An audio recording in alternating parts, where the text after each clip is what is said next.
Hi hello ನಮಸ್ಕಾರ ಸ್ನೇಹಿತರೆ, welcome to Sweety creations. ಇವತ್ತು ನಾನು ಹೊಸ ರೆಸಿಪಿಯೊಂದಿಗೆ ನಿಮ್ಮ ಮುಂದೆ ಬಂದಿದ್ದೇನೆ. ಅದು ಯಾವುದೆಂದರೆ ಮಟನ್ ಸೂಪು, ಕುರಿಯ ಕಾಲಿನ ಸೂಪು. ಅದು ಹೇಗೆ ಮಾಡೋದೆಂದು ನೋಡೋಣ. ಮೊದಲಿಗೆ ನಾನು 1/4 kg ಮಟನನ್ನು ತೆಗೆದುಕೊಂಡಿದ್ದೇನೆ. ಇದನ್ನು ಚೆಂದ ಮಾಡಿ ಕ್ಲೀನ್ ಮಾಡಿ ಒಂದು ಪ್ರೆಷರ್ ಕುಕ್ಕರ್ಗೆ ಹಾಕೋಣ. ಎಲ್ಲ ಪೀಸನ್ನು ಹಾಕಿದ ನಂತರ ಅದಕ್ಕೆ ಸ್ವಲ್ಪ ಕರಿಬೇವಿನ ಎಲೆಯನ್ನು ಸೇರಿಸುವ.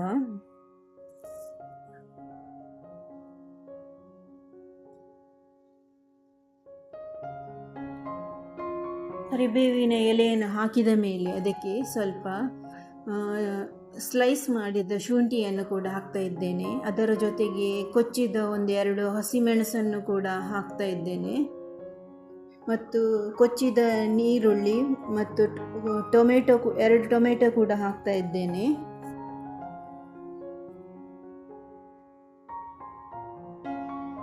ಇದಕ್ಕೆ ಸ್ವಲ್ಪ ಕೊತ್ತಂಬರಿ ಸೊಪ್ಪನ್ನು ಕೂಡ ಸೇರಿಸ್ತಾ ಇದ್ದೇನೆ.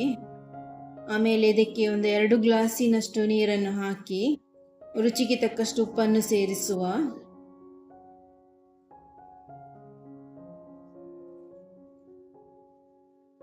ಉಪ್ಪು ಹಾಕಿದ ಬಳಿಕ ಅದಕ್ಕೆ 1 ಚಿಟಿಕೆಯಷ್ಟು ನಾನು ಅರಿಶಿನ ಪೌಡ್ರನ್ನು ಹಾಕ್ತಿದ್ದೇನೆ.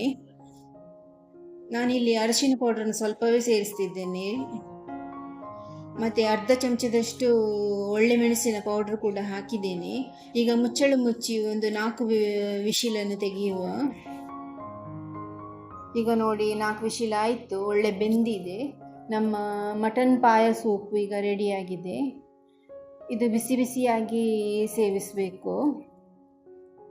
ಈ ವಿಡಿಯೋ ಇಷ್ಟವಾದಲ್ಲಿ ಲೈಕ್ ಮಾಡಿ, ಸಬ್ಸ್ಕ್ರೈಬ್ ಮಾಡಿ. Thank you so much. ಮತ್ತೆ ಹೊಸ ರೆಸಿಪಿಯೊಂದಿಗೆ ಸಿಗೋಣ. ಧನ್ಯವಾದಗಳು. ನಿಮ್ಮ ಸಪೋರ್ಟ್ ಯಾವಾಗಲೂ ಸ್ವೀಟಿ ಕ್ರಿಯೇಷನ್ಸ್ ಜೊತೆ ಇರಲಿ. Thank you.